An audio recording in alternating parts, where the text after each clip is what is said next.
This is Signal Chefs, and welcome to my kitchen in Casa Cofino. Today, I'm going to show you how to make Felipe's salsa. Very simple, and the ingredients are right here in front of us. We have tomatoes, we have some bell peppers, a red onion, some jalapeños, some garlic, lemon juice, salt, pepper, sugar, and hot sauce. And it's very simple to make. And I'm going to show you how to make it right now, and it's something you can do that's fresh and easy to do and use with a lot of different dishes. So to get started, depending on how you are with a knife, if you like to chop things and you're good at chopping, I highly suggest chopping all the vegetables, and that way it's a little bit fresher. If you're someone who does not like to use a knife that much, the Cuisinart is your friend, so go ahead and use that. But I like to do a little bit of both because I know people in my family like to have a little more juice in the salsa, so if you do a little bit of chopping here with a pulse, it gives you a little more of the sauce. So to get started, we're going to take the tomatoes and we're just going to chop those up. Now, one of the things that a lot of people have been doing with a lot of the cooking that we've done here at Signal is that they've done a lot of cultural dishes from their countries. Now, I'm from Spain and Cuba.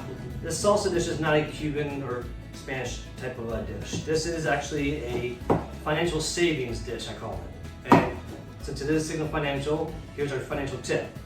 For those of you trying to save some money, sometimes take a look at the ingredients of the things that you have that you like. It might be easy to replicate, a lot easier and cheaper.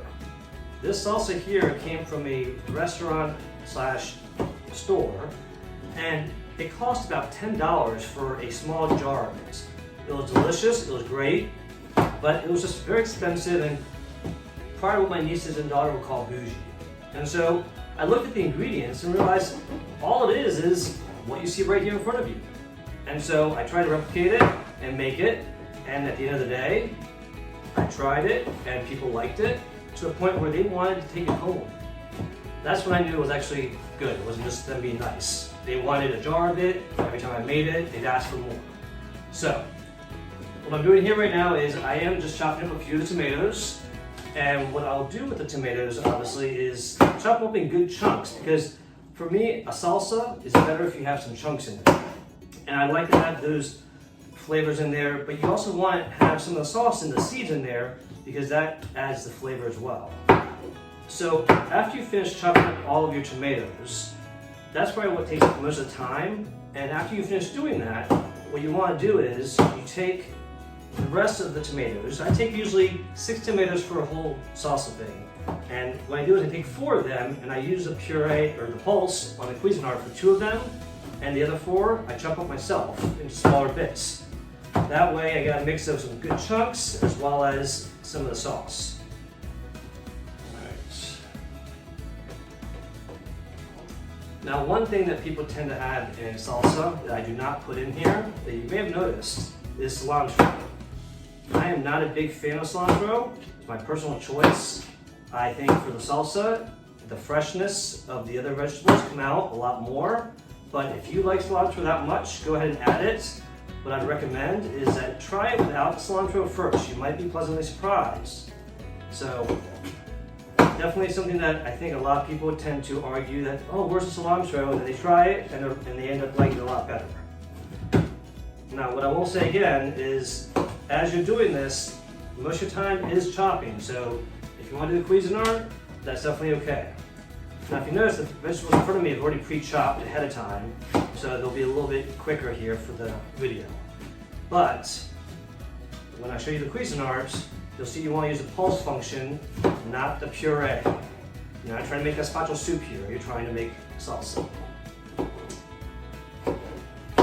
And again, with that ingredients thing with the salsa, you find a salsa that you like, look at the ingredients and just copy it. It's a fun thing to do. Again, it saves you $10 versus what this costs here, and you can make 10 jars of it. All right, so I'm done chopping up the tomatoes, and now I have some good chunky base here. Now what I'm going to do is I'm going to take the Cuisinart, and I'm going to add the rest of the tomatoes here that I have, that I already put in some chunks.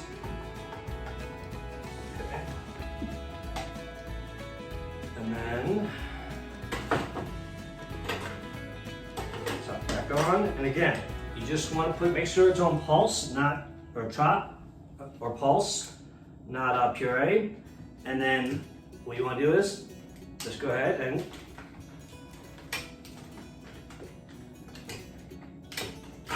there you go. Slightly, just keep on pulsing lightly. Don't hold it down. Again, you'll puree way too much. Get it to the point where you see no big chunks, and then you want to take it and just dump it in there. Okay?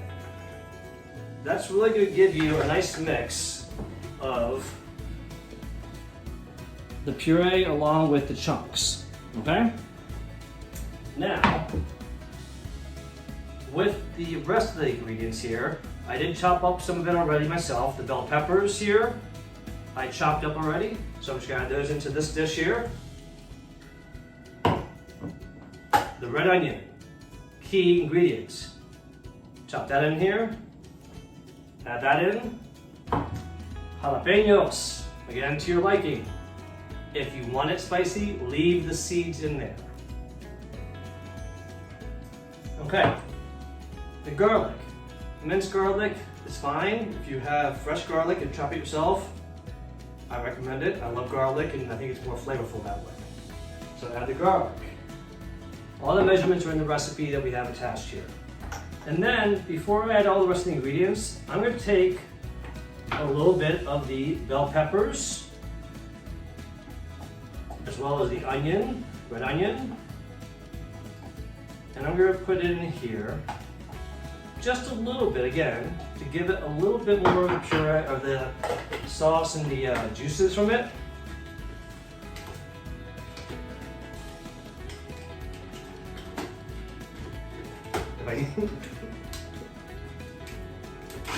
There we go. All right. So again, pulse slightly. You see a nice mix of color. Now, again, with the bell peppers, you can use whatever you want. I like to use a nice mix of different bell peppers of yellow, red, orange, or green. Mostly because it just adds a little bit of color to the salsa. I don't want it to be all red and one color. So that's why I use all the different colors of yellow, red, green, and orange bell peppers. All right, so now I've added the rest of the ingredients there. I'm going to put in the lemon juice. We're going to add the pepper, the salt, sugar. The sugar is going to help preserve it a little bit, but it also gives it a little sweetness. And then the hot sauce. To your flavor, to your tasting. If you like it hot, add more, but you want to add a little bit in there to give it a little kick. Okay? And then what we're going to do is we're going to just mix that in there here all together. You would usually use a spoon to mix, but that's okay. Be careful. Now here's the one thing that's really important. When you do this, you're going to have a desire to want to taste it. It is going to be something that you want to wait because right now the flavors have not mixed together. You want to let it sit in the refrigerator for a good night. So all the flavors have a chance to get in there and really absorb each other and have all the flavors combined, because at the end of the day, when they combine, that's where you get the salsa that tastes fresh and all the ingredients really come out. So here you have the finished product of what it looks like when you're done. It's a great salsa. You can go ahead and use it for a lot of different things. You can use it with just chips. You can use it with omelets. You can use it with a salad, make it a healthy dressing. So there is Felipe salsa. I hope you enjoy that and have a great day. See you next time.